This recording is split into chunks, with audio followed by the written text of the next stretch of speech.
संसार न सांडावे दोन्ही वार, भुक्ती मुक्ती घर चोजवीत येतील. भुक्ती आणि मुक्तीची चिंता नाही महाराज, भुक्ती मुक्तीची चिंता दैन्य नाही दारिद्र्यता.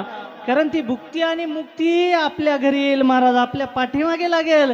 त्या भगवान परमात्म्याकडे जाण्याची गरज नाही महाराज. जर संसारामध्ये भजन केलं तर त्या भगवान परमात्म्याला यावं लागेल महाराज.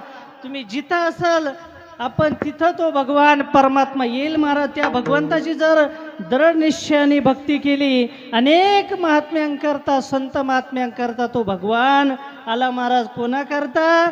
आणि ते भगवत भक्त वनामध्ये गेले नाही, त्याच्याकरता जर श्रद्धा असेल भक्ती असेल तर त्या ठिकाणी तो परमात्मा येतो महाराज. अनेकांकरता आला आणि असा असणारा तो परमात्मा म्हणून जगद्गुरु श्री संत तुकाराम महाराजांनी संसाराकडं अजिबात लक्ष न देता रात्रंदिवस काय केलं महाराज? भगवंताचं भजन केलं, स्वामीचं कार्य केलं. कारण या अभंगामध्ये महाराज सांगतात स्वामी काज. आणि एखाद्याला प्रश्न निर्माण होईल, महाराज जर म्हणतात स्वामी काज गुरुभक्ती, स्वामीचं कार्य केलं पाहिजे.